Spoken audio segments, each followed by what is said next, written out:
Welcome. My name is Tamara Pearson-Destray, and I co-direct our Conflict Resolution Institute here in the Joseph Corbell School of International Studies. The Conflict Resolution Institute is a multidisciplinary unit that houses both our graduate degree program in conflict resolution as well as our Center for Conflict Engagement.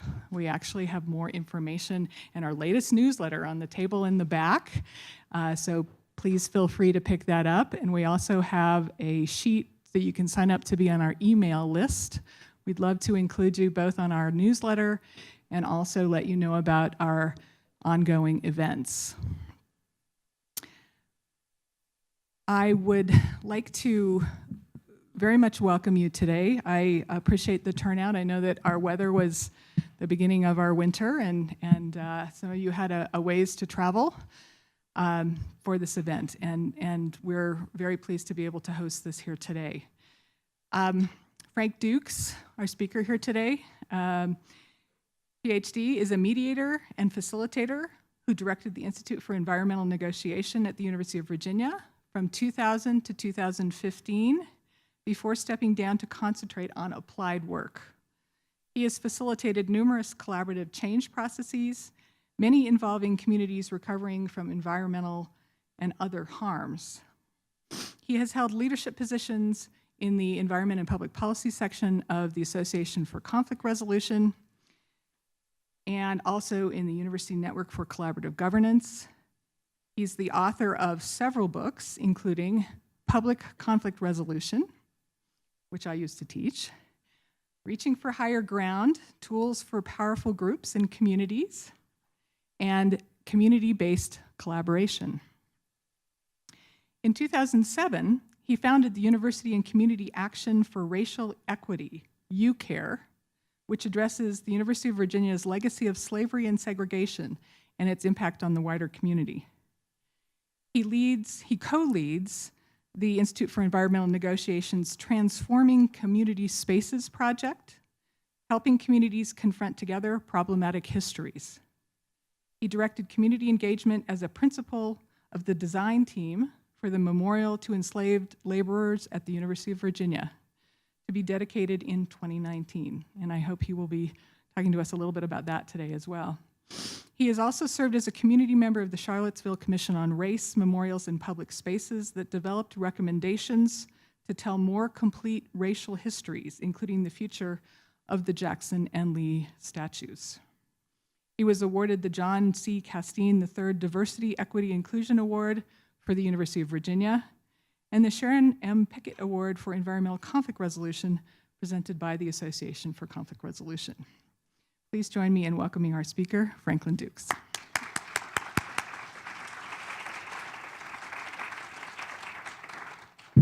Thank you, Tamara, and thanks everybody for coming out. Such a, well, I was going to say miserable day, but it's a good day. It's good that there are so many people that are interested in understanding the issues that we're confronting today, and that you're taking the time to be able to come out and do that. I like beginning by acknowledging the peoples who've been here, and oftentimes we're going to be talking about contested spaces, and I think we're on contested space. I know the Cheyenne, the Arapaho, and certainly people who built this building, perhaps documented, perhaps undocumented. Just grateful that we can be here and that we can acknowledge who's come here before us, and sometimes who's had harm done, and we have to acknowledge, and part of what I'm talking about is how we address that harm too. I'm going to be really direct throughout a lot of the presentation, not to offend anybody, and I'm not trying to provoke anybody, but I am trying to stimulate, I am trying to inform, and I'm also trying to help you understand what I and many others feel, and for some of you, to let you know I know something of what you feel too. I still find myself sometimes in tears, spent time in tears with other people in Charlottesville, and those are good. You know, they're a sign that we care. They're not a sign of weakness for that. So if I do that, you don't have to feel sorry for me. It's just part of who we are as human beings. And I'm also going to talk about what I know best. So I know there are other places struggling with their histories, including DU, right? and Colorado and the West. And I know Tamara is a member of our advisory committee for this Transforming Community Spaces project, in part because of, I know, the work that was done here with the Sand Creek Massacre, acknowledging the history. And all over the world. How many have heard of Take Down Roads? It's the effort in many countries in Africa to tell more complete histories, to not celebrate the imperialism of Cecil Rhodes, but to be able to understand the histories and the enormous impacts from that. But I'm going to start with Charlottesville, because that's what I know best. And then when we get into the conversation, which I'm hoping we'll have conversation, we'll be able to go directions that you all know. And I'm also pleased I see a number of familiar faces. I love coming to Colorado because there's a great set of people that do the work that I'm mostly embedded in, which is conflict resolution, conflict transformation. And I see a number of faces here today, but I welcome everybody. I think to some extent, we could just show these images that I'm showing, and that would be enough to say why monuments and memorials matter. For those that may not know, Heather Heyer was a young woman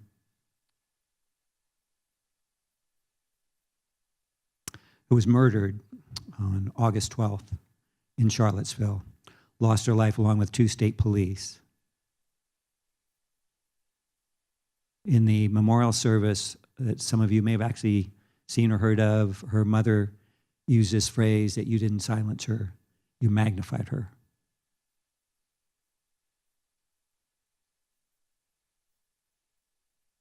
While I am in academia, most of my work is doing facilitation, collaborative change work with other communities, and I've also found myself in the last year and more in a lot of rallies, a lot of parks, holding signs, holding vigils.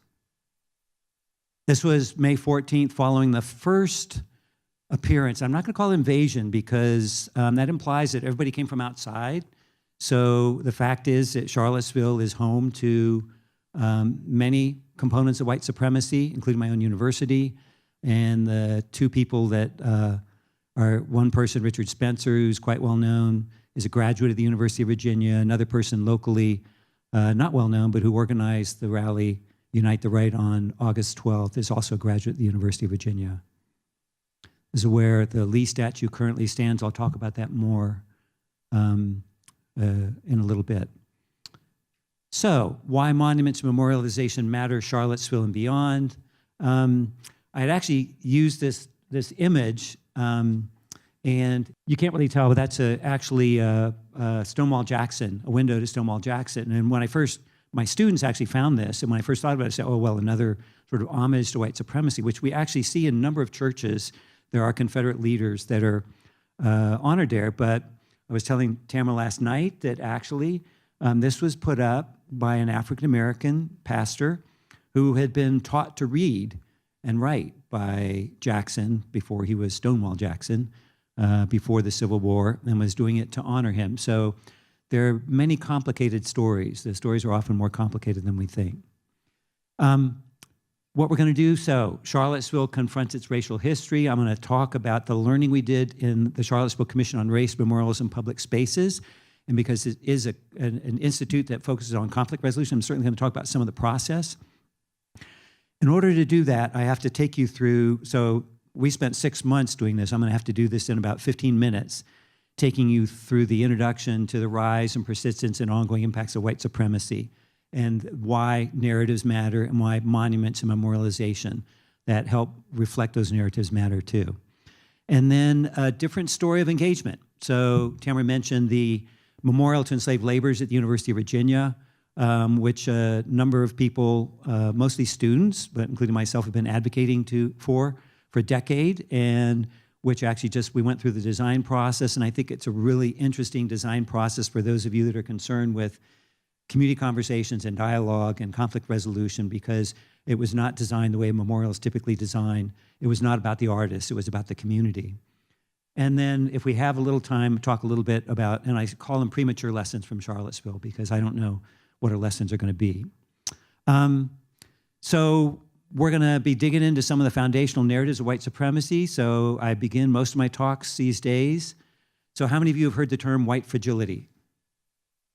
Okay, you know, a year ago maybe it would have been half the group, and 5 years ago would have been maybe a quarter of the group, and 10 years ago maybe 2 people. So, and the idea of this is that many people that look like me tend to get very defensive when we're talking about issues that we're going to be talking about, or even the term white supremacy can arouse tremendous emotion and defensiveness. So I've actually created this metaphorical wastebasket.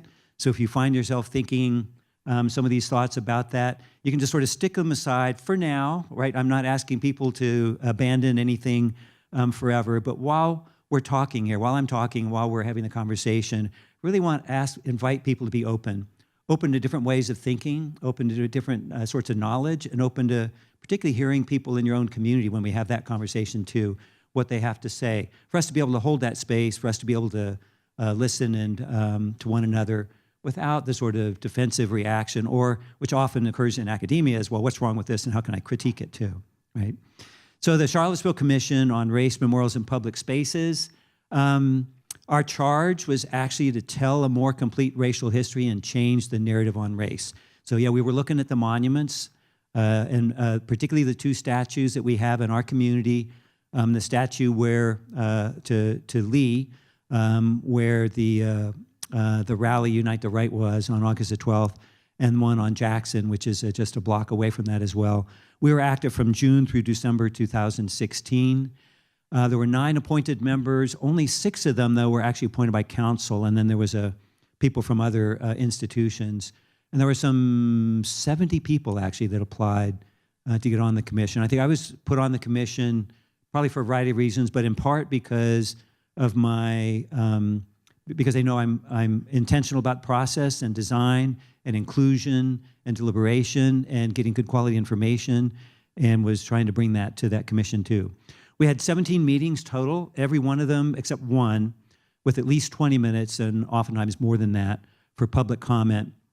And then we had 3 community forums totaling 350 participants. Those of you in the conflict resolution field may not be surprised to know that I was on the group that was doing public engagement for this and recruited facilitators to have community conversations about that. I wish we could have done about 10 times that amount, but the idea was, at least for me and some others, it was not that we have to take a vote and tell the city council what to do. It is that we need to change the way that our community thinks about race, the way that our community acts about race. And to do that, we actually have to bring everybody together. Doesn't mean that everybody's views are of the same value, but it means that we at least need to bring everybody together to do that.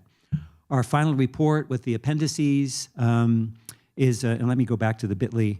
You can actually find it on the city website, but the city staffing is very little staffing to be able to do this, so it's actually not up to date. And so that bit.ly actually has the up-to-date commission report that we have too. 23-page final report. I haven't counted the appendices. We got a couple hundred pages of appendices. So, and what we had to do was go through and understand a good bit of this history, which I thought I knew some of and which I realized I didn't know a lot of. So let me begin, and if you're in the far back, if you could, I don't know, if you can't read, feel free to come up for this too. So the only thing I would take issue with this is that he limits this to white Southerners. How do we white Southerners manage to look evil in the face every day? So how many people actually have lived in the South? Oh, we got good, a third of the group. If you're in the North and you pay attention to history, you know there was, of course, slavery in the North and, of course, discrimination, impacts of racial disparities continuing. In the West, of course, we're talking primarily more about other people of color and of ethnic heritage and Native Americans and so forth, and but that this is a national issue. Anybody from Oregon? Anybody live in Oregon? So I'm curious, I don't want to put anybody on the spot for this, but did you know your Constitution at one point banned African Americans from living in the state? You did know that, yeah. Most Americans, or at least most white Americans, aren't aware of that. So we all have learning that we need to do for this. And And the last line, all of us must be willing to learn. So what I would like you to take away most, this is not necessarily about like what happened on August the 12th, because I'm not going to talk about that particularly, but the takeaways about how deeply white supremacy has been ingrained in our country, in our laws, economics, went the wrong direction. The enduring impacts of white supremacy, leaving these deep racial inequities and disparities, and then the numerous narratives, many of them false, that justify white supremacy, how they're reinforced in our monuments and memorials. And that monuments and memorials, though, may also be used to challenge those narratives and white supremacy. What do we mean by white supremacy? So white supremacists, those who espouse openly the superiority of whiteness, then the white supremacy then as a system. There's my own definition, but just a cultural, legal, economic, and others that developed over centuries to advantage whites over others. The fact is that the narratives of white supremacy have been powerful sustainers of racial injustice for many centuries, and everybody participates in this system no matter your intent. Now, not everybody benefits from it, right? Generally, people that are white benefit from that, but everybody is enmeshed in the system, whatever your intent is too. So I'm going to have you talk to your neighbor in just a minute, but I'm going to offer something in Charlottesville. We start with Thomas Jefferson. How many people have been to Monticello, let's say? So quite a few people have been to Monticello. Anybody else lived in Charlottesville? I know we got a couple people who've lived in Charlottesville, yeah. So the white supremacist Thomas Jefferson had engraved on his tombstone what 3 accomplishments? Anybody know what those are? Or am I not? Maybe I'm not supposed to be behind her. I know this is being recorded. So can anybody recall what any of those are? Any one of those accomplishments? Oh, I could take it with me, yeah. Anybody? Come on, I know some of you. Yeah. Great, so the Virginia Statute for Religious Freedom. Are you a high school student? I know there's a high school class here. Okay, people, come on, I know there are graduate students here. Anything else? Anything else that he had engraved? Yeah. Author of the Declaration of Independence, and there's one more thing, and a hint, it has to do with the school that I work at. Founder of the University of Virginia, yeah. So, well, and actually, you got those right, but I'm going to frame them a little differently. So, because what he really established here, so these accomplishments, he was actually author of the Declaration of Independence for white males, the Statute of Virginia for Religious Freedom for white males. Got that wrong, the Statute of Religious Freedom for Virginia for white males, and then the father of the University of Virginia for white males. Now, how does that language surprise us today? Obviously, that's not written actually on the tombstone. That's what's actually written. You can't read that. So what I'd like you to do actually, just if you could just turn to a neighbor, this is probably the only time I'm going to ask you to do this, but what do you make of this? What do you make of what I just said? Okay, just talk to people 30 seconds. Why did I say this, and why would I say that? Okay. And it kind of hurts me not to actually then start facilitating a conversation with this, but I think one reason why they didn't say that, it's not on his tombstone, they didn't need to say that. It was understood by everybody that that was the case. And there was complaint. There were people that actually didn't like that component of it, right? But that it wasn't necessary to do that. And one argument that we'll look at for the monuments memorials is that as every time that white supremacy has been challenged, so by emancipation, by the 13th, 14th, 15th Amendments, by Reconstruction, the return of black veterans following World War I demanding equality, the Civil Rights era, that sort of the initiation of the Civil Rights era today with Black Lives Matter, many other visible confrontations, we see the pushback against that. So they didn't actually need to use that language because it was understood that that was implied.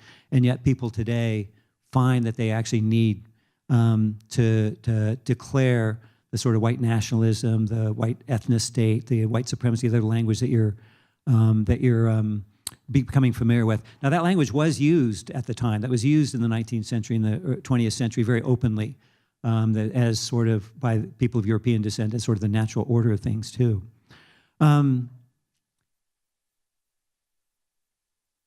What we have, getting back to the monuments and memorials then, these narratives of white supremacy that keep recurring. And the problematic narrative, in particular, black and brown lives are less than fully human. To be fully human, one actually must be white. That narrative has been reinforced by many different ways, and not just these, but certainly in the Bible, you can read many, many justifications for slavery, enslavement, and also for considering justifying the white supremacy element of that too. The declarations of science, we're going to talk a little bit about that a little bit more. The proclamations of leading white community leaders, and of course the drive for profit. Narratives are ways we understand the world.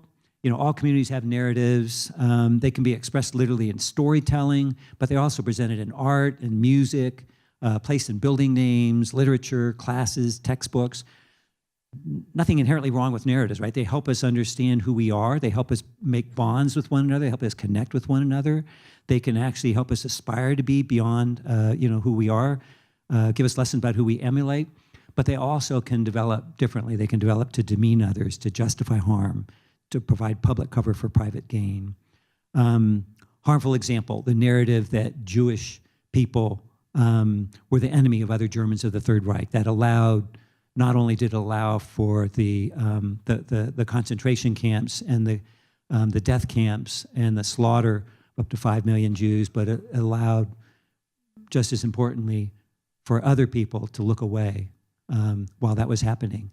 And in Charlottesville, one of the most powerful narratives is the role that Thomas Jefferson and James Madison and James Monroe, all local, played in the formation of our independence, our Constitution, our Republic, as well as in the creation of the University of Virginia. Not that their narratives are all wrong, but those are powerful words in the Declaration of Independence and in the Virginia Statute of Religious Freedom. And the University of Virginia is, has done many things that are very good. But Jefferson also helped shape America's narrative of white supremacy. So has anybody actually read the notes of the state of Virginia? I mean, I haven't read it all. I've read portions of it, but kind of a foundational document. And it contains certainly his indictments of slavery, but also the text of racism. So Peter Onuf, a longtime historian, and on Backstory, the history guy, somebody who may have seen the podcast, this idea that I advance it as a suspicion only blacks, whether originally a distinct race or made distinct by time and circumstance, are inferior and more. So Onuf and others would say that wasn't that Jefferson was just a man of his time. First of all, there were many people making different arguments at that time, and Jefferson was very aware of that and corresponding with people that were abolitionist and holding up his hypocrisy to the world. But he didn't just discover these racial boundaries, he actually helped construct them. And then more. So in Charlottesville, we had this justification. So we have a Behringer wing. We still have a Behringer wing as part of the medical center. And he was basically the head of the university. They didn't have a president at that time. He was chairman of the medical faculty, which was then the de facto head of the university, and was using language of this sort. Now, he's not the only one to do that, but I'm using him because we still have his name on the building to honor him. And it gets worse, and I realize it's hard for me to read. It's even harder, I'm sure, for other people to read these. But it's important for us to understand where these narratives came from. And at the time that this was being written, we're going to look at this too, was actually the time you started to see the emergence of these monuments and memorials, because it was a backlash against the freedom that had been granted and Reconstruction and the gains that African Americans had made. Note, he's making the argument of the civilizing influence of slavery, and then how 35 years of freedom have returned the Negro to the savagery in his blood. So this is someone that we still are honoring with the name of our building. Again, these are lessons that we learned as we were looking at how do we tell more complete racial history. So I'm not doing this to beat people over the head with it. I'm doing it because we need to understand. If we want to understand Charlottesville, if we want to understand monuments, memorials, and I think we have to understand Charlottesville to understand monuments and memorials, we need to understand more about white supremacy, the idea of lynching. So the idea of social control was maintained by persistent systemic extreme violence. Equal Justice Initiative identified over 4,000 lynchings of African Americans, usually by mobs, not just, by one or two people. And in my own state, including my own county, we had at least one. And of course, there are others that people don't know about. I think they were typically public events meant to demonstrate the inevitable power of white supremacy, and they were increasing again at the same time that we're starting to see the emergence of these monuments and memorials, the late 1800s and then early 1900s, they were increasing. Sherilyn Ifill wrote a really good book. She's now the head of the NAACP Legal Defense Fund. But this idea that actually if we don't understand it, we don't understand the relationship between blacks and whites in communities all over this country. Not necessarily here, right? I didn't include I should have probably done it, the lynchings by state and race in Colorado. You have very few. Lynchings occurred among whites and blacks too, but you can see the numbers here primarily black. Now, a state like South Dakota, where there were virtually none, that you actually have everybody there was lynched was white. But also there was not just individual violence, but there was also systemic mob violence directed against other communities. So many people would not have heard of these, but these are just some of the better known communities where there was power that was being gained or power that was being demanded, and the response was violence. I think these last ones too, Tulsa and Rosewood and Detroit, are particularly interesting because actually you're starting to see people paying attention to these. And actually in Tulsa, they paid a form of reparations for this. So people are saying these still matter. Sundown towns, how many people have heard the term sundown towns before? So a few people have heard that too.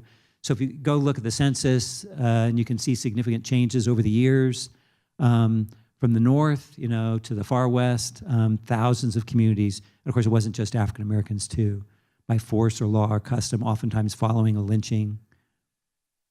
Some of them actually posted the signs at the city limits. And many of these, of course, remain today largely all white. Then we have the oddity, the fact that we have the violence, and yet the perverse narrative of violence that is reinforced, that actually blacks are more violent, more dangerous.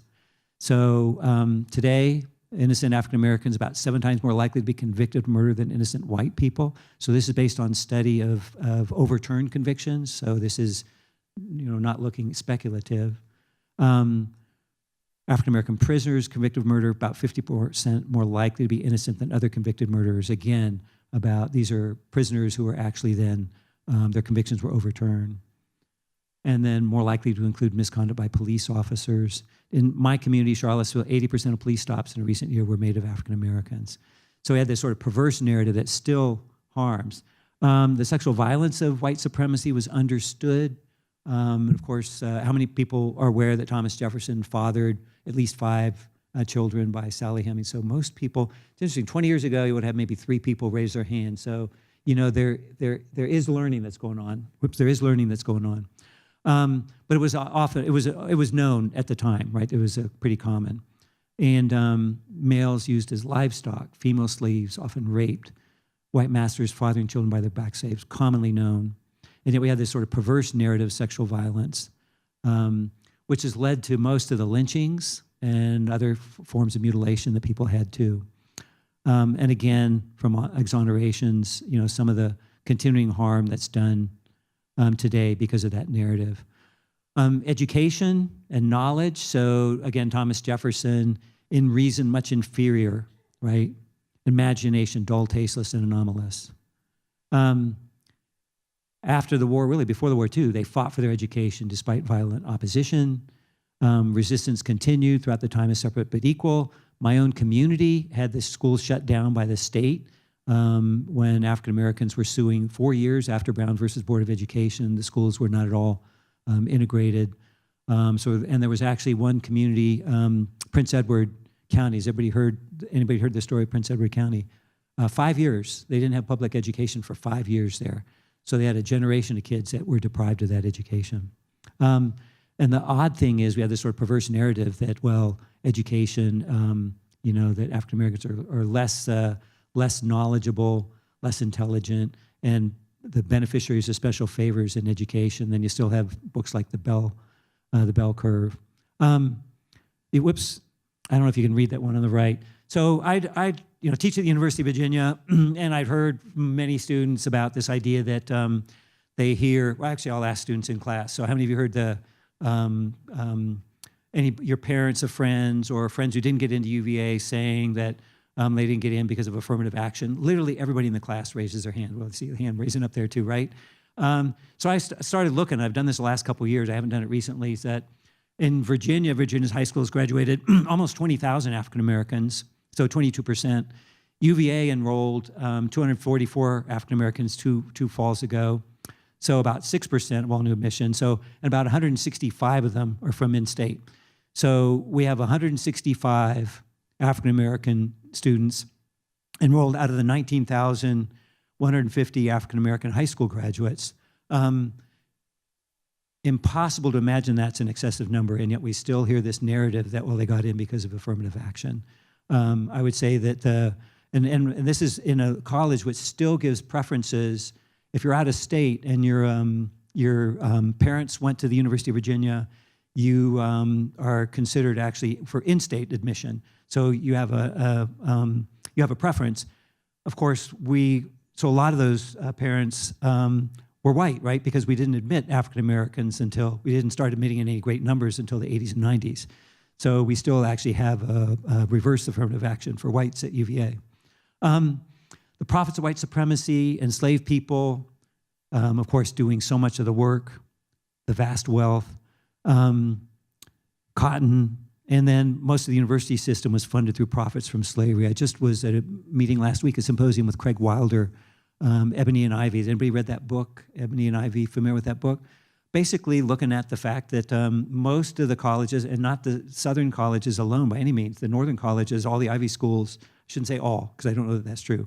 Most of the Ivy schools, in fact, they were, the money came from the slave trade that they had from that. And yet we have the fact, this sort of perverse narrative of laziness. So disparities of income and employment, their own fault, and yet racial discrimination is demonstrated over and over. This false claim affirmative action gives blacks preferences over whites, At UVA, about 52% of the most demanding jobs, those at service and maintenance, are held by African Americans, and only 4% faculty. So there's nothing wrong with the service and maintenance job, right? It's honest work. So I'm not denigrating that at all, but there's nothing wrong with providing opportunities to be in faculty too. Virginia as a state is about 16% African American. And yet we have this sort of narrative that continues to justify the fact that we discriminate against African Americans. And then finally, what we learned in Charlottesville, some of the contemporary racial disparities, the impacts from this continuing narrative, they're products of our culture and democracy. They're not an aberration. Everyday knowledge, of course, for most people of color, and it's crucial for us to understand those in order to confront them as well. And most of these are drawn from Lassiter racial disparity statistics. So I'm not going to take a lot of time for these. You're not going to be, remembering the statistics, but the unemployment rates, of course, particularly during the recession, much higher, more likely to be unemployed longer periods, more likely to be in lesser paying occupations, median household income, less than 66% for whites, and the net worth, 6.2% that of whites. Again, for people that say, well, this is just, I worked hard, my family worked hard. Well, I have a colleague, African-American colleague in the business school at UVA, and his father was a military officer, and he bought a house in Northern Virginia in 1970s. And, most people, a lot of people at least, the being able to buy a house and then invest in it and then pay it off and then sell it eventually is the basis for a good bit of the wealth. And he tracked the fact that his father was only able to buy a house in a particular neighborhood, which the values escalated at a much slower rate than people that were able to buy houses in other neighborhoods. Many, many other stories like that.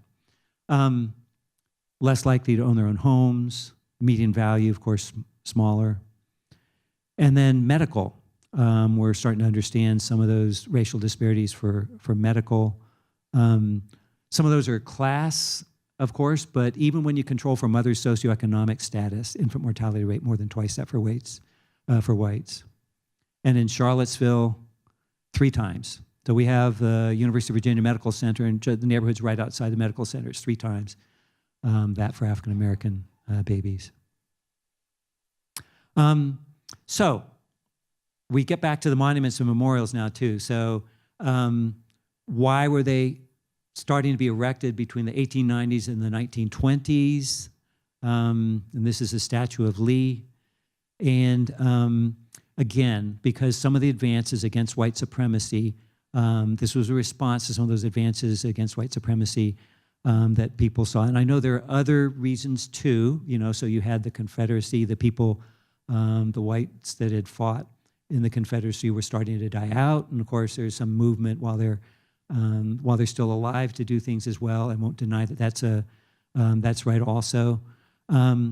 But then why were so many of them also erected in front of the courthouses, the public spaces, the most visible public squares, where you also saw many of the lynchings actually taking place as well. This one is in front of the Charlottesville, it's actually the Albemarle County Courthouse in Charlottesville. It was erected through a community fund drive in 1909 by the white community. So let's give a little context for Lee and Jackson. So again, on August 11th, May 13th, we had our first torchlit parade by the white supremacists that came through. There have been many other protests, Confederate flag protests, don't take the statues down, don't touch the statues. That's our heritage. But they hadn't had as much of a dramatic one that we saw on May 13th, where we had going through the park, the people chanting the slogans, you know, we will not be forgotten, we will not be replaced, Jews will not replace us. And other slogans of that sort. And May 13th, we had that was the first one. July 8th, we had the permitted march by the Ku Klux Klan, which was met by a lot of opposition. And then August the 11th, the people that were in town for the August 12th rally that people have heard of so much about.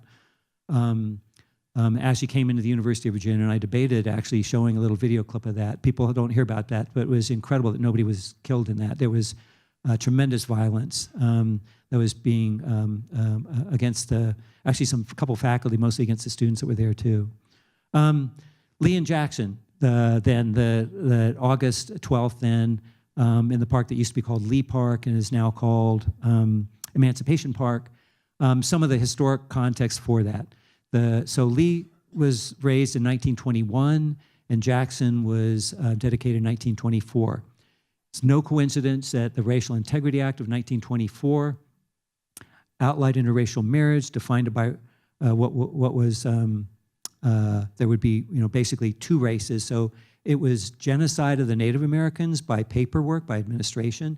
They eliminated the category of Native Americans. That's one of the reasons why we only have 1 federally recognized tribe in Virginia. We have 13, I think that's right, 13 state recognized tribes, because the records were lost, and they have a hard time showing the continuity of that too. The so-called one-drop rule, of course, that people may have heard of, this idea that if there was 1 drop of blood in you, you were considered colored from that. We had the same time the Virginia Sterilization Act of 1924, 8,300 sterilizations of those afflicted with so-called feeble-mindedness. We have a historic marker in our community in Charlottesville because there was a famous case, Buck versus Bell. Any lawyers in the room, or maybe people have heard Buck versus Bell? It was actually quite a well-known case. Bell, well, anyway, the judge learned, I think Judge Hand, I'm gonna get this wrong, made the famous statement, you know, I'm pretty sure that's not the judge. So there was a Supreme Court justice who made the statement, 3 generations of imbeciles is enough. And a researcher actually went back and looked at Buck. So Carrie Buck was a woman who was sterilized, forcibly sterilized. She'd actually been raped and had a child. And we went back and actually looked at her school records and went back and actually they were very normal. She had B's. There was not someone that was feeble-minded. It was a justification that was used. This woman actually happened to be white. So it was used against whites as well as blacks too. But this idea that it's in keeping with this idea that there is a master race, there is one race that is white, and that they're degenerates, you know, that sometimes impact that. 1920s nationally was also the peak of the Klan membership too. So these elements of our culture were helping reinforce the narratives of white supremacy. This is a statue that's actually was erected in the late 1890s in the University of Virginia Cemetery. There, you can see this is a notice of the Ku Klux Klan. These were not hidden. These were actually many of the so-called leading citizens in the community. And this was right at the time, literally the week of the dedication of the Jackson Monument and Memorial. The Birth of a Nation, is anybody familiar with that? Anybody seen that? A horribly racist film was being shown at the same time, endorsed by another Virginian, by the way, President Woodrow Wilson, who called it lightning in a, what was it? What's the word? I'm forgetting it. At any rate, endorsing it, showing it at the White House. The sort of stereotypes and caricatures that were occurring at the same time. And then this is the dedication. So you'd get the governor, you'd get the militia, you'd get the so-called leading citizens coming out and celebrating that. This was the one in 1921. And the same time, you're actually, that the Lee statue was dedicated later. Sorry, getting ahead of myself. You had a KKK rally and burning a large cross in the mountains in front of an African-American church that they had. There's no question what these monuments at this time in these places were meant to be. And I'm not saying it's the same for everything everywhere, and I'm not saying it's the same for the monument that's in the cemetery that we have there. But the ones that are in these public parts, in fact, were very much the sort of reification, the personification of the social order. So what did we decide to do with these statues? Our commission said they don't belong. If they're going to stay, they have to. Their place has to be revealed, and the parks have to be transformed. We also didn't want them removing them. If they're going to be removed, we didn't want them removing them, but keeping them outside of Charlottesville. They're our history. We have to own that history. We have to learn that history. We have to understand that history. And then if they are moved, then we also have to have something in that vacated space as well that we would understand, that we just can't eliminate the fact that this is part of our history. So for our commission, we met for 6 months. We issued our report to council in December. In February, they voted to endorse and fund our recommendations. And what we had actually taken a vote, all our recommendations but one, for a lot of other things, were by consensus. We took a vote 7-2 to move Lee to a different park where there would be more room to offer the appropriate context and transformation there. But we voted actually to keep Jackson where it was, but do that transformation in place. Council approved that. Judge issued a temporary injunction. May 13th, we had the Rally of the Alt-Right. The summer, we had the KKK coming. We had the Unite the Right rally in August. Following that, the council voted to remove the Jackson statue also. Those are waiting, though. The judge is still waiting and actually has indicated that he's unlikely to approve moving both of the statues now. There's a law in Virginia that forbids moving war memorials, and so the question is whether these constitute a war memorial. So that's where things stand with that. Then I'm going to spend a little bit of time then talking about UVA Memorial to enslaved laborers, and just a little different view for this too. So, and this has actually been a 10-year journey for this. So I'm going to start off by saying the narrative for University of Virginia was, like many of the narratives, a false narrative, but that Jefferson forbade slaves to be at UVA, and therefore there were no slaves on grounds. And it wasn't until 2006, an undergraduate student did some research and realized that, actually we had hundreds and hundreds of slaves working on grounds, living on grounds, helping construct the university and so forth.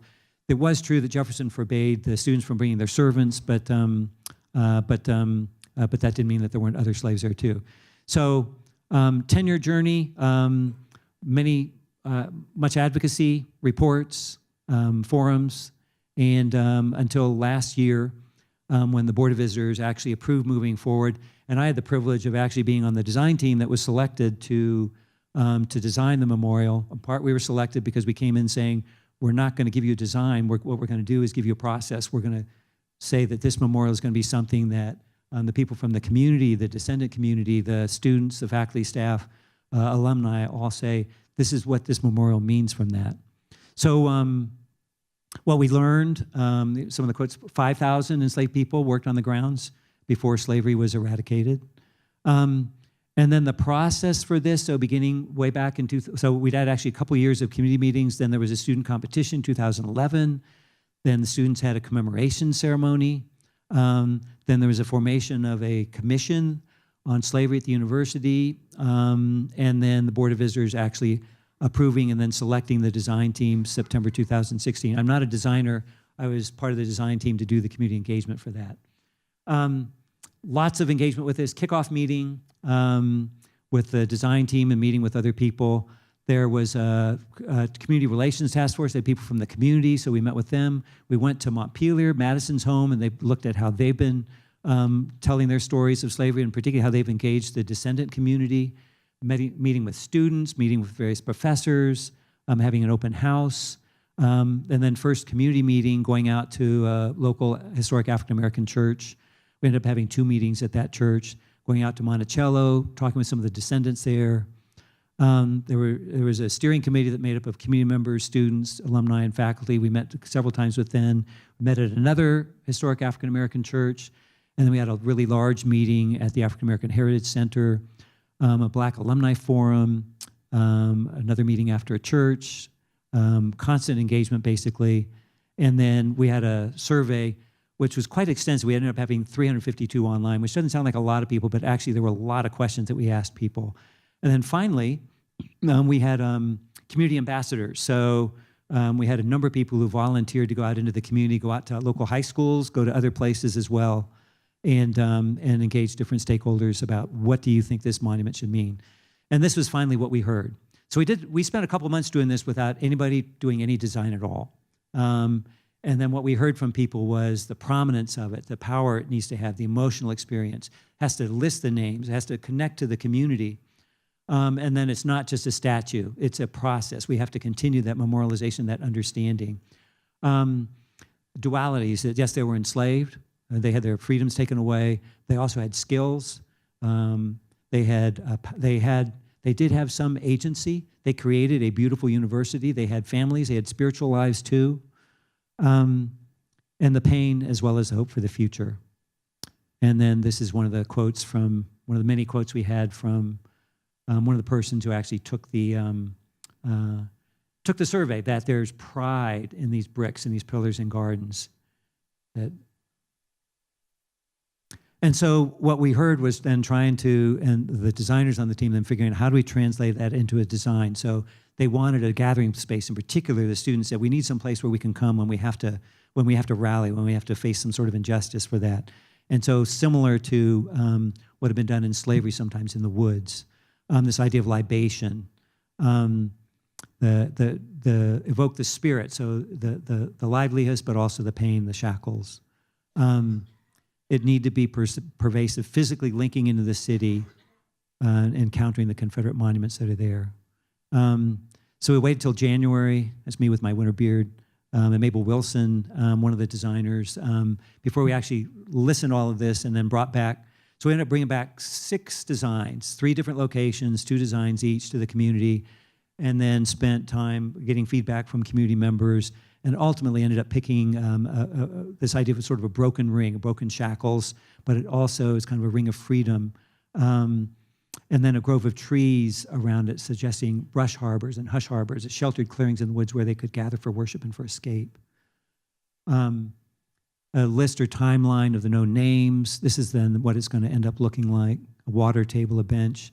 And so these different components that reflect what we heard from people.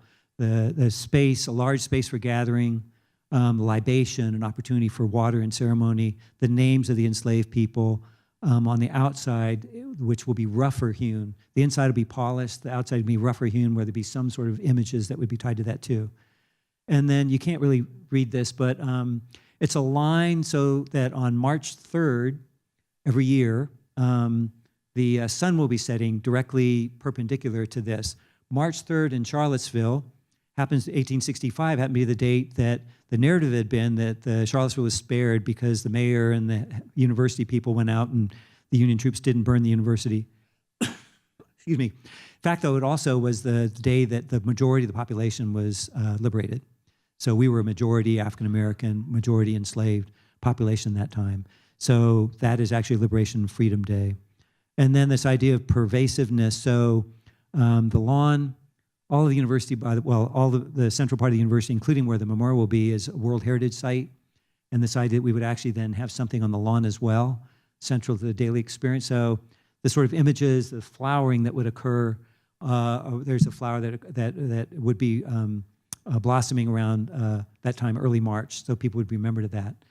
And then the images of this. And we may not have, you can see the sort of, I don't know if you can tell, there's sort of an image of a closed eye. There'll be something of that sort that will be on the outside there in that rough surface as well. And the inside part of that where we have the names and the bench for the libation ceremonies that can be done. And that's it. I took longer than I said I was going to take. Thank you for paying so much attention. I really look forward to the comments and the questions people might have.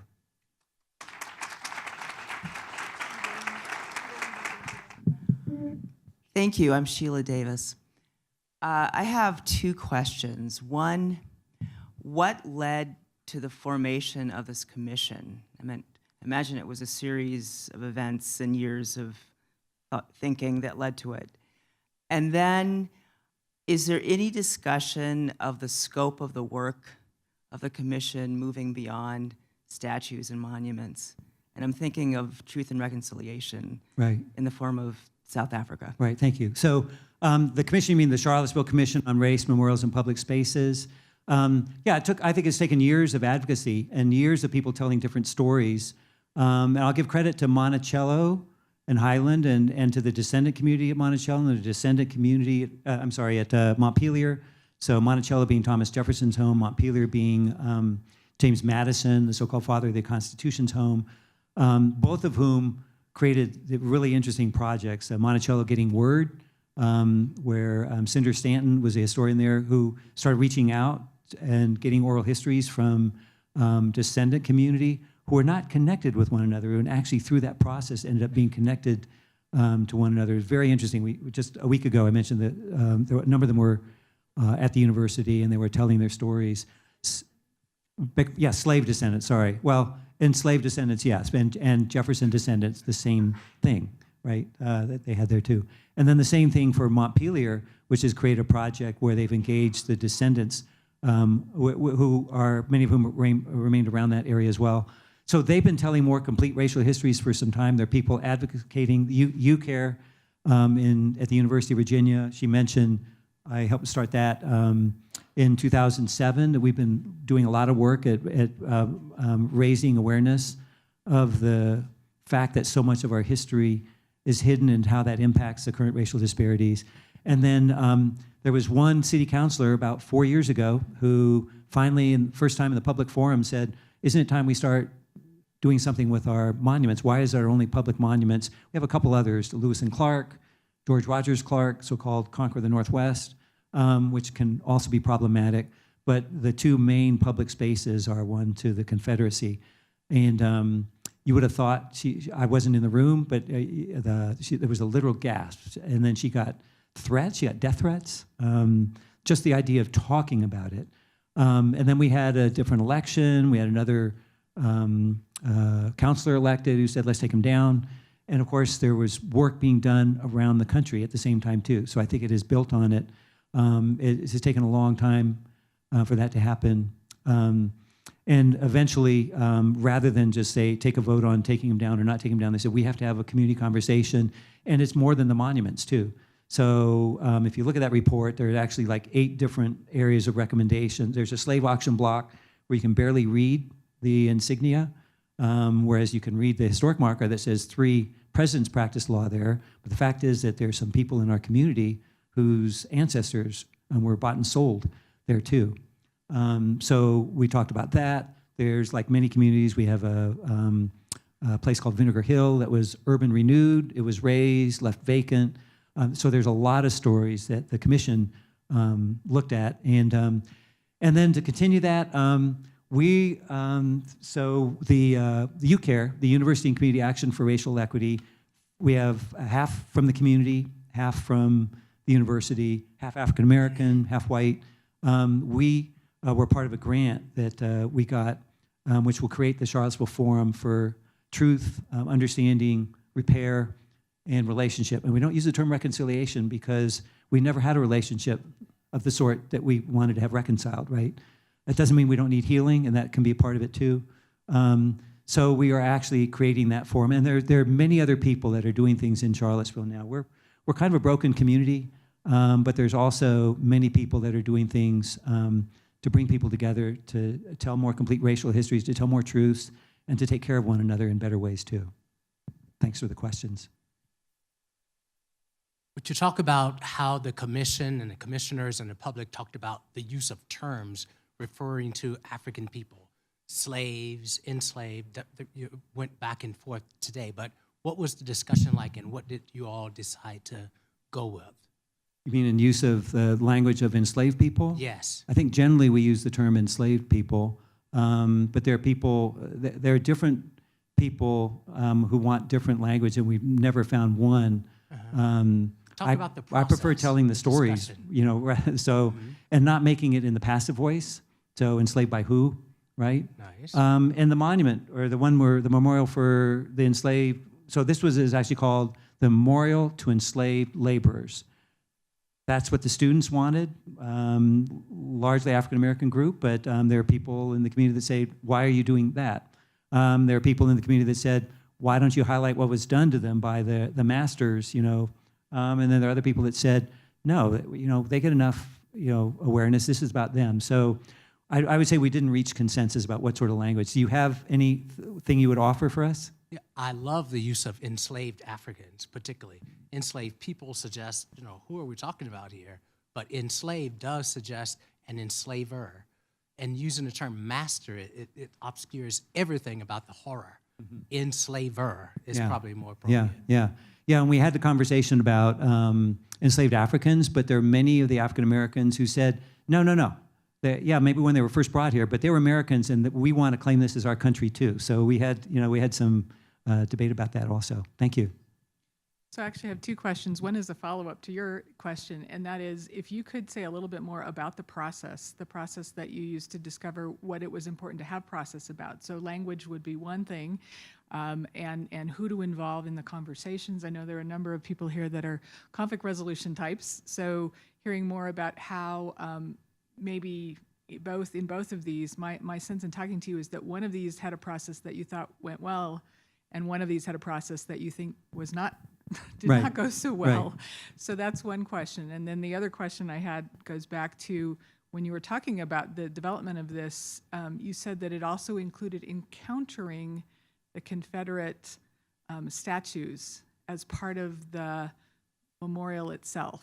That was my understanding, that somehow UVA Memorial? Yeah. Oh, yeah. and if you could say more. Yeah, let me just quickly answer that one while I still remember it because I'll forget it otherwise. So to counter, not encounter. So the idea that actually what we came up with, what the design team came up with, because we heard this from the community, they said, well, don't just put it at university, you know, why can't we have something that reflects other places, you know, that were important for the people that were enslaved as well, and including countering the Confederate monument. So we actually did come up with like benches that would use that arc image, the circle image, use the same material. University hasn't approved that, so I didn't include it in there, but it is an idea that we would hope to be able to have, and you would have these benches, and people would recognize then, oh, this is a place of some history that we need to pay attention to for that too. So, and particularly countering the fact that we have the two main public parks that have only the Stonewall Jackson and only the Lee statue in them. And until this summer, the language that they had too was still very much celebratory, until that was finally taken out too. The question about the process. So I served on the commission just as a community member, wasn't facilitating it. And I have to say, I'm sorry, the Commission on Race, Memorials, and Public Spaces that was appointed by the City Council to look at the future of these two statues, as well as to do other things to tell more complete racial histories. And it was not facilitated, and so it was interesting for me as a facilitator and painful for me as a facilitator to go through a difficult process. Right? These are issues that deeply divide people, and not just along lines of race, by the way. When we started, at least, and I think it's different now, most of the African Americans that I knew who were active in the community. They certainly wanted to transform these parks, but they didn't want to take them away. They were worried about us whitewashing this sort of history by getting rid of them. I think that's changed because of who they've attracted now. So it wasn't just around, it wasn't only solely along racial lines. So that was a very traditional, it was actually called the Blue Ribbon Commission, and I just don't use that word because I think most people in my community do not relate to something that would be called Blue Ribbon. And it was set up with, we had a chair and a vice chair, and we used parliamentary procedures, and we would limit the time, although we did actually, I give our chair a lot of credit. If there were people that needed to speak and it was beyond our time, they would just let them speak. He would just say, it's okay if we let them speak, and we would do that.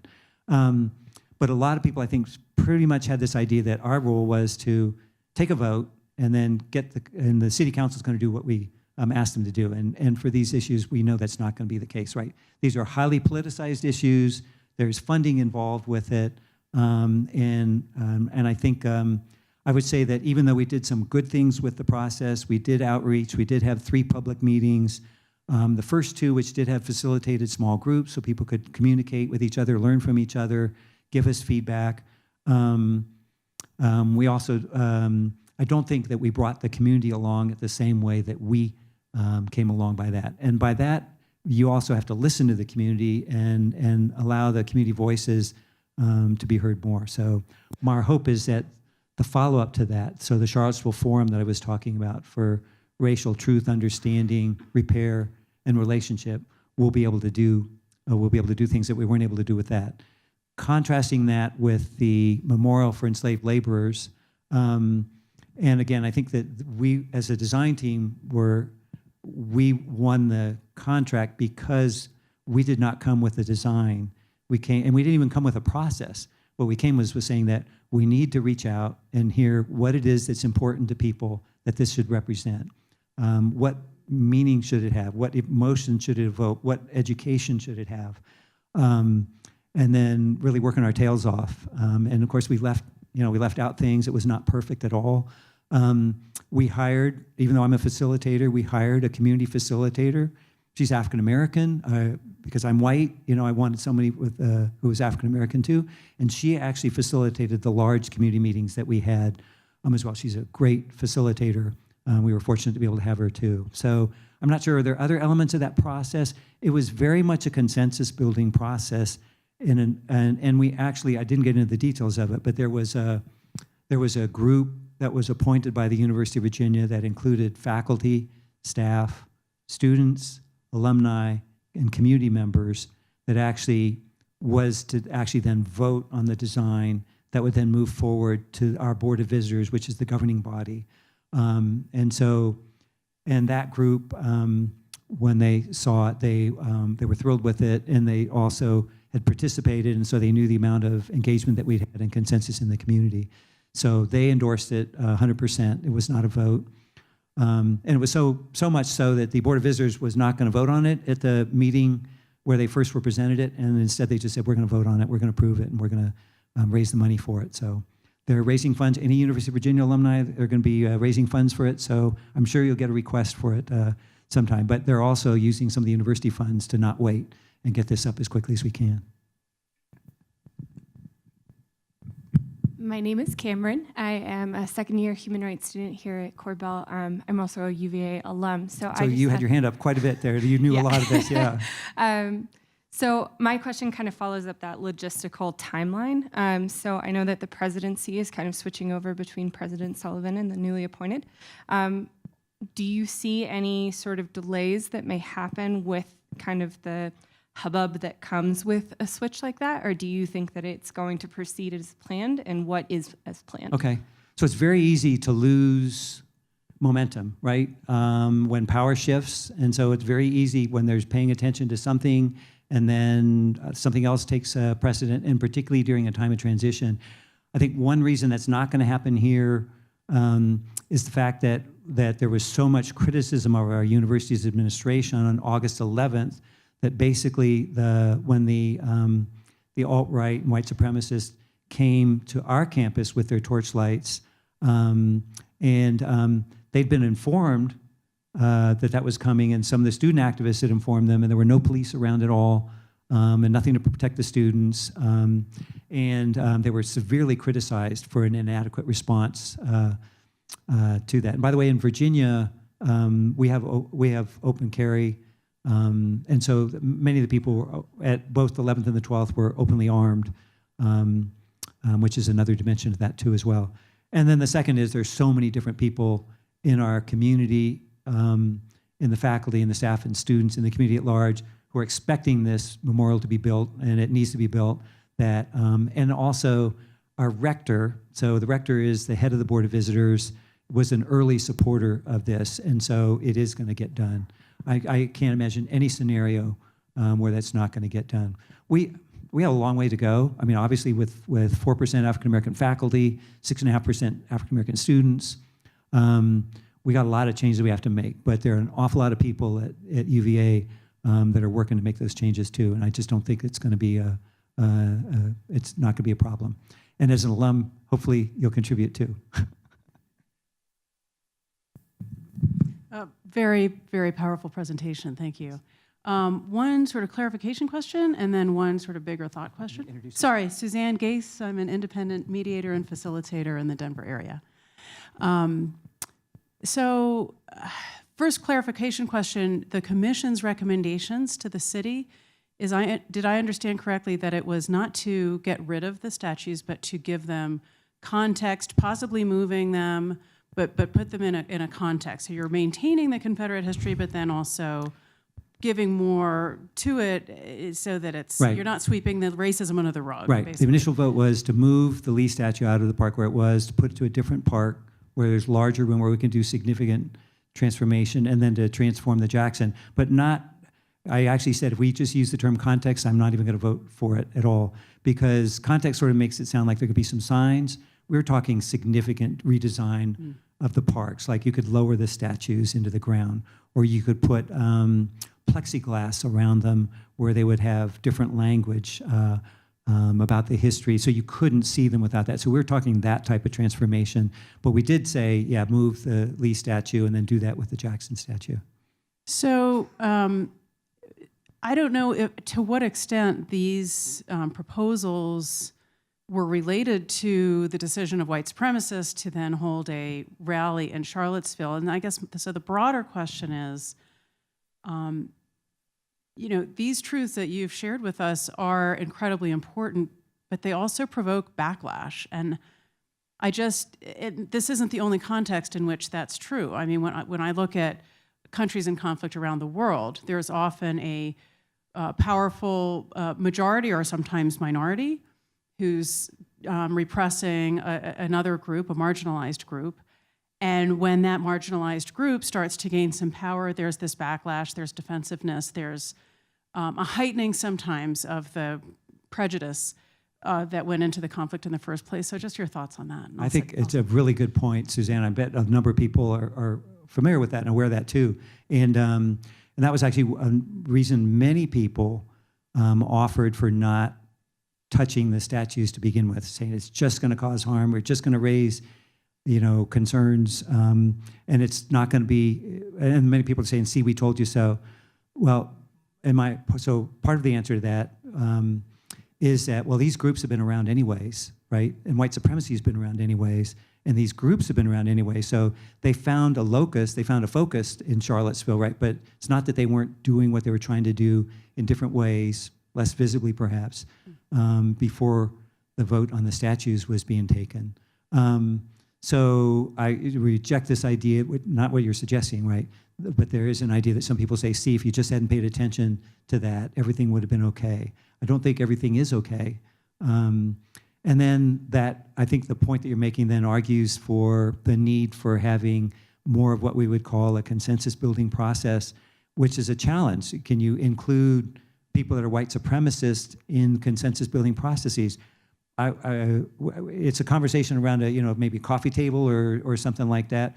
My argument would be, in Charlottesville, we tried to include everybody.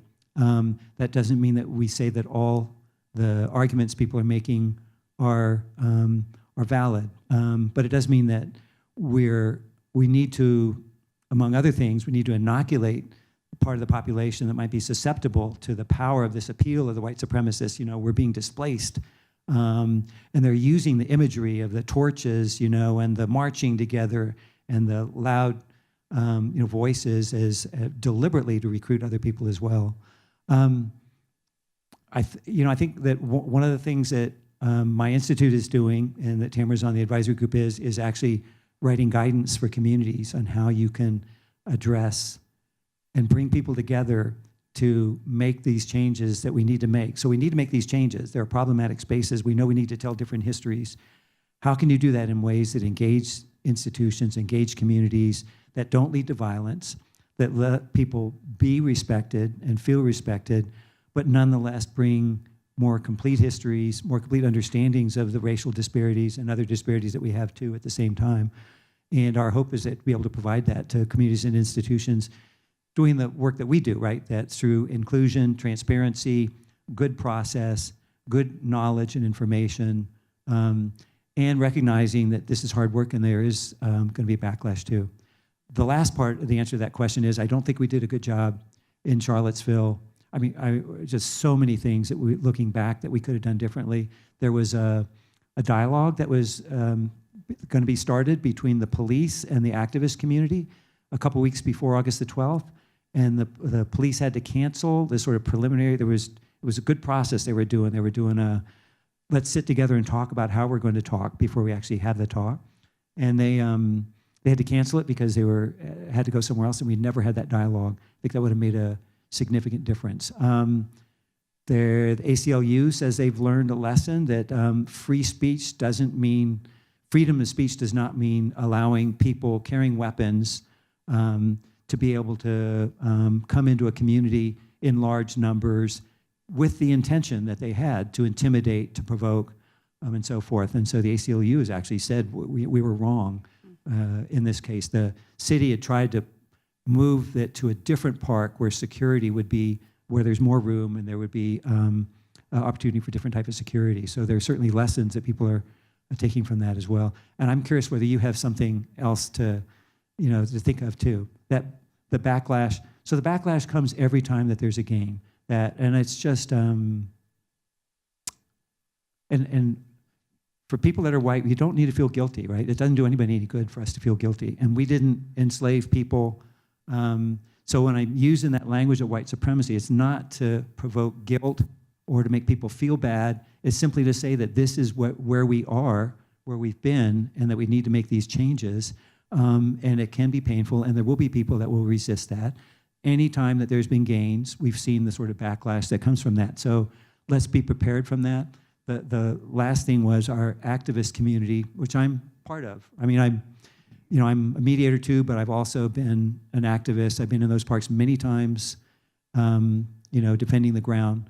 The activist community would not get organized either in communicating with one another and coordinating with one another, as well as, I'll say as well as we could have too. So, thanks. Great question.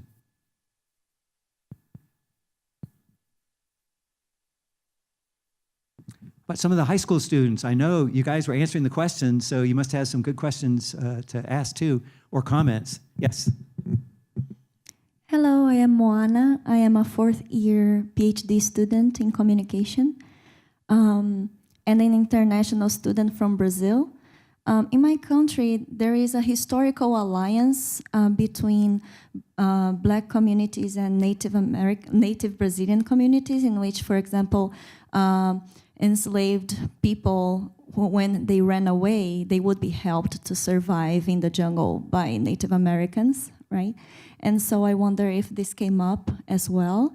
And I would also like to know whether in your commission the question of gender came up as well, like how to show the particular experiences of Black women being enslaved in those monuments. Yeah, very good questions. We didn't really, we acknowledged that there needed to be efforts made to understand the history of Native Americans in our community. So Charlottesville's the historic and unceded territory, the Monacan Indians that are there, and they're still there, but in rather small groups too. So it was we really did not make any recommendations. We acknowledged that that was a need that had to be there. Maybe the only recommendation was that there be a history that would be written around that sort of racialized history that would include Native Americans in part of that too. So, and definitely our Native peoples in Charlottesville feel very marginalized. And some came to our commission meetings and said, you're talking about slavery, but what about us? So it's, you know, it's a gap that we have too. I already forgot the second part of the question, the gender, right? The gender part. It's a huge issue, right? And it's obvious that we have the monuments and memorials that we have. The only female that we have that's in any of the statues in Charlottesville, I'm pretty sure that's right, is Sacagawea. I'm not sure I'm saying the name right. People pronounce it different ways. So a person who's famous because of her guidance given to Lewis and Clark. And it is a statue that that is people have gone back and forth about that. Some people say she's guiding, but she's actually down crouching. And so some people say, well, no, she's leading them. And the man who paid for it actually had that view, said actually she stole the show. The person who actually paid for that statue back in the 1920s when that was erected too. And then in our in the work we're doing with this transforming community spaces, this idea that gender is very much there because there's so partly the omission, right? That there's so little of women's roles that are a part of that. We didn't. I'm trying to think. We did anything specifically related to that in the monuments and memorials. We kind of actually we took the attitude that we have enough monuments and memorials that statues really don't say what it is that we want them to say. If there are going to be any erected, we would certainly want to look at the gender parity. We looked at some of the names we said basically probably not renaming any other spaces, but we need to look at new names. And then there were certainly women, you know, in the names of the people that were nominated. As there are other buildings that are erected, or parks that are dedicated, or streets that are being named, we'd want to have that as well. So it's a important point. Gender has been, you know, ignored in most of the monuments and memorialization that we have. But our commission didn't pay a particularly large amount of attention to that. Hello, my name is Maddie Douglas, and I'm from Strasburg High School. I'm a junior, and while you guys are like making progress with like memorializations and different dedications, I was wondering if you guys were looking towards doing something about education in Virginia and how you were looking into continuing that. Yeah. Were there particular issues or concerns that you had with education in Virginia? The statistic I was referring to was how it was the affirmative action, how people were referencing that when in reality only like 6%. Okay, yeah. So the Commission on Race, the City Commission on Race, Memorials, and Public Spaces actually, first of all, a number of people said, don't spend any money on the statues, spend the money on education. So there was some element of that too. We did make a recommendation that there needs to be, in high school classes, there needs to be curriculum that addresses Charlottesville's racialized history. And as it turns out, there is. But the idea is of making that more visible, more available to people for that element too. And then really what we're looking at then around the affirmative action was around the University of Virginia and the fact that we only have 6.5% of our entering class being African American. Out of in our graduating is about 18, 19% African American, or no, 21%, 22% of our high schools are African American too. And so that was not the charge of the city's commission, but for those of us that are working on the memorial for enslaved laborers, that the argument has always been that the memorial, yes, it's for the enslaved laborers, yes, it's for the memory, yes, it's for the descendants, but it's also an entry into an understanding of why we have the racial disparities that we have today and the need to address them specifically. And many times that number, you know, the numbers of African American students came up as another example. Another element of it was that why don't we have classes that so that people don't graduate, so that we don't graduate Richard Spencers, right? And people that have the sense that they're entitled to come into a community chanting, Jews will not replace us, and promoting this idea of white supremacy to as broad an audience as they can, that we need to do a better job at educating our students at understanding the real legacies of slavery, segregation, discrimination, and so forth. And there's a final one for that, and I'm trying to remember what it was, and I've forgotten what the answer was for that too. So education, it was an important part of the discussion for our commission, and it is also something that the Memorial for Enslaved Laborers that people were advocating for. And I didn't mention too, we actually, as part of that, we're also got a very small building. I think it's the only remaining building that used to be quarters for the enslaved people. It's quite small, and that's being dedicated as part of this memorialization process also as an educational institution. So it'll be like a library where people can come to learn more about the racialized history of the university. Thanks. Hi, my name's Emily, and I'm in the conflict resolution program here. And I was hoping you could tell us about how you addressed apathy in the white student body. So yeah, addressing apathy in the white student body. Well, it's nothing like having a bunch of white supremacists carrying torches to actually elevate that. And there's very little apathy. I mean, there's still some, right? But it definitely energized people. So even though that was when school was not in session, you had, I forget the next day, I forgot the numbers, but it was several thousand people that actually turned out to reclaim our grounds.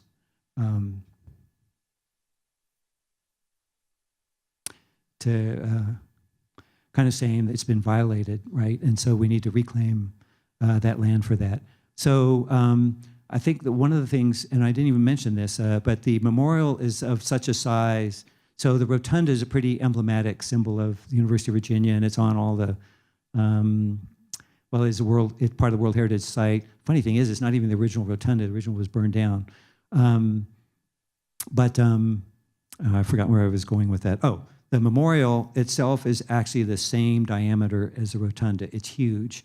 And so this idea that you used to be able to come to UVA, you could come as a student for 4 years, you could come as a staff and work 30, 35 years, you could come as a faculty member and never have to confront this idea that this was a landscape of slavery and is and was a landscape of white supremacy.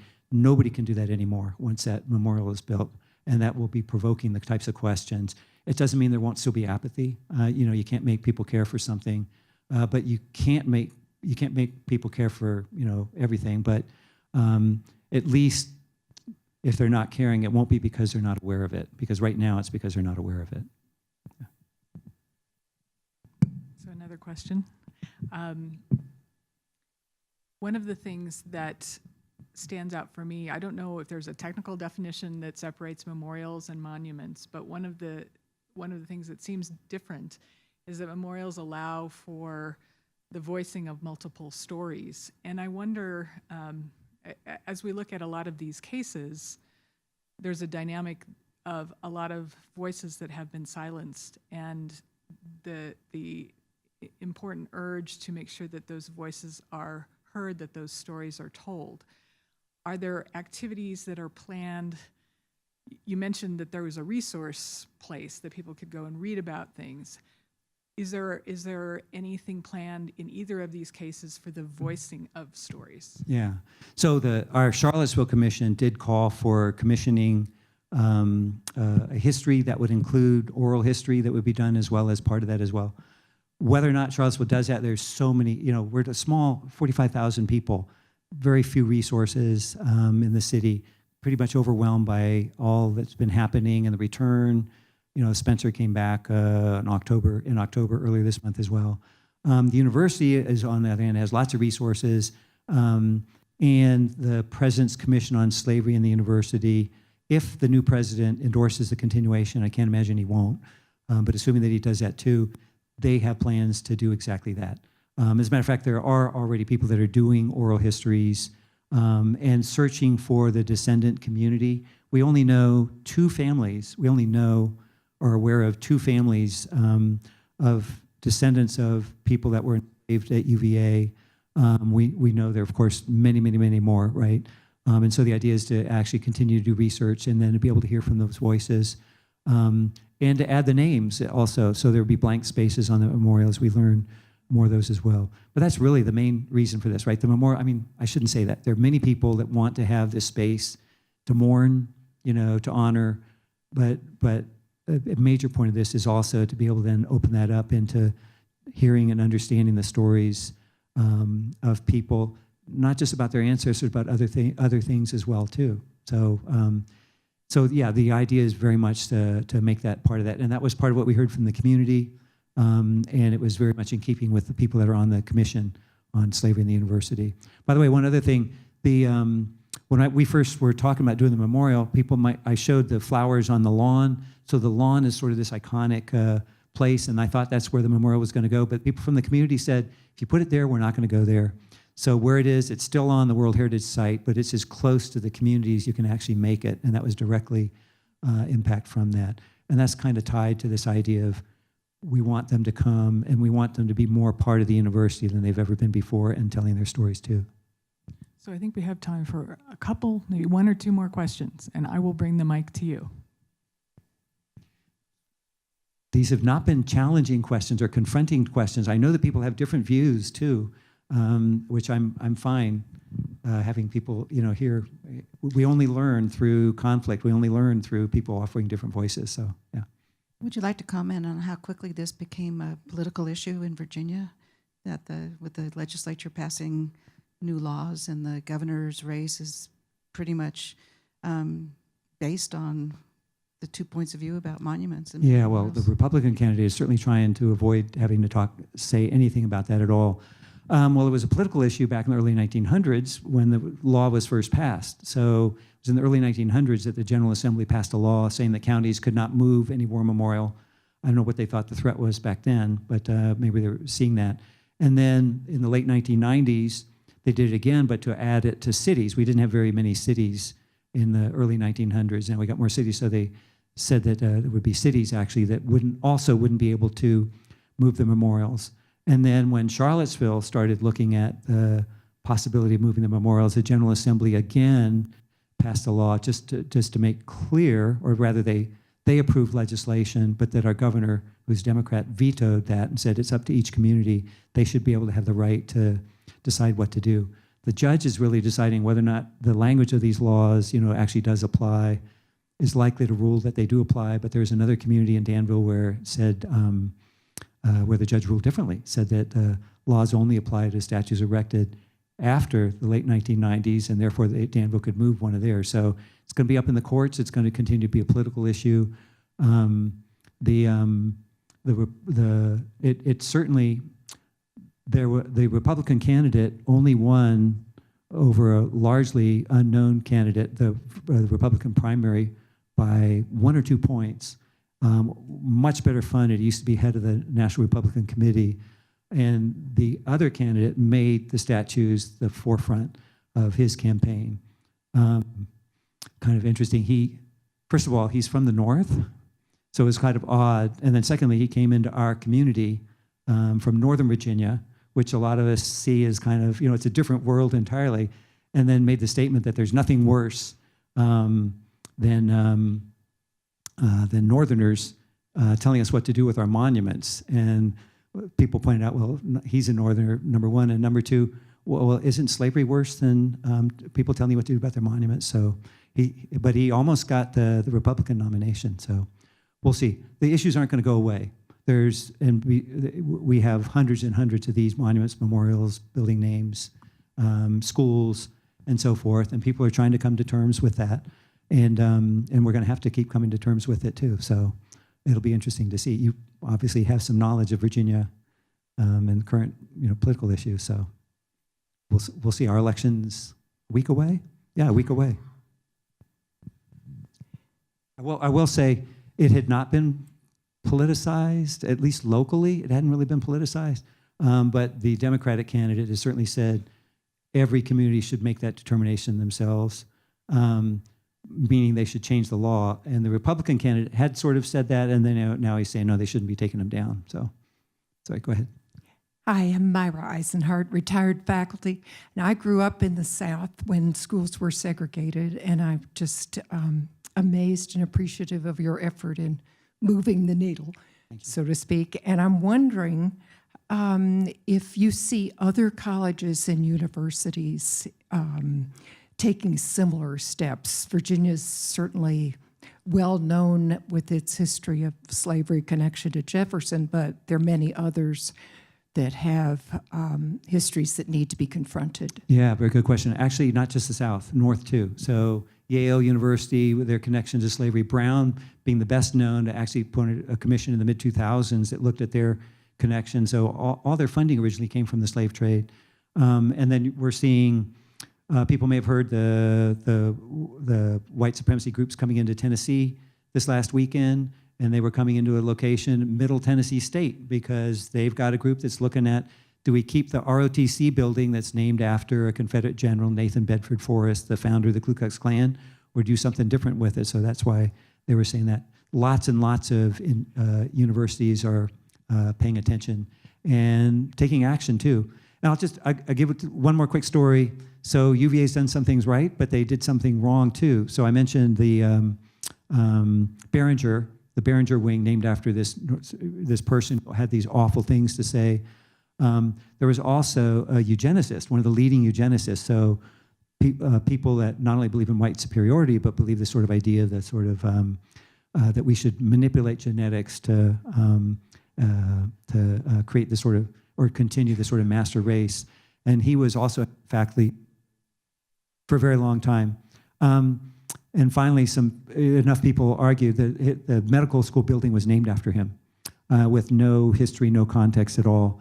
And what they did was they changed the name, and they just said it was time to change. So they didn't give any education, they didn't give any reason, they didn't talk about it. It was a missed learning opportunity, which I think was really, I don't mind them changing the name, but don't do that in a way that doesn't allow us to learn from that history. That really, truly is whitewashing that history. So.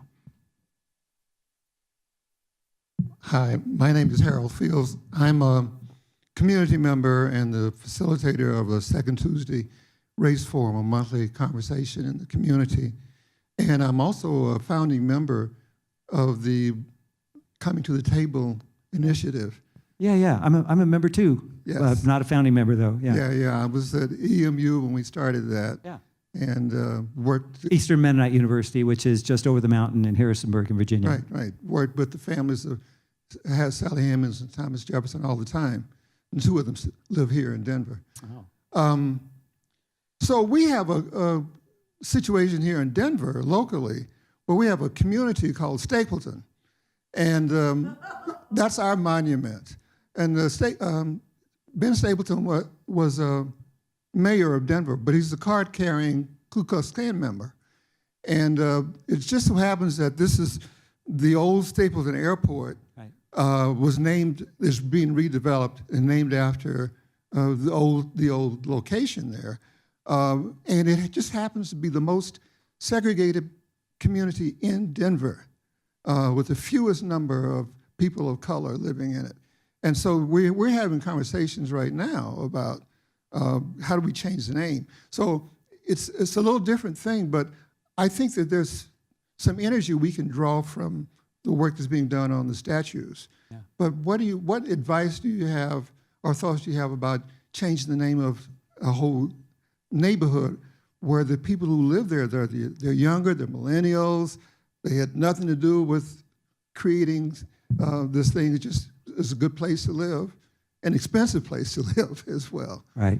Yeah. Well, first of all, since you're one of the founders of Coming to the Table, you probably have good advice to give me about how to do that. So maybe afterwards I could hear what that would be. And I would just say, do so in a way that's as inclusive of people as possible, so that it's not just something that happens, but actually people are understanding why that is important. I'll say one of the arguments people will make, well, that you can't change history, right?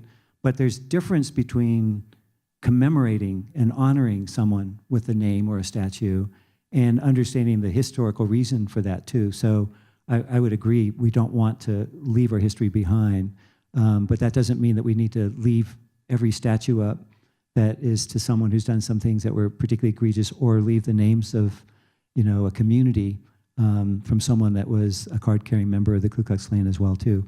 I hope you will have a good process for being able to do that. And my experience is actually a lot of what's been led in Charlottesville is from millennials too.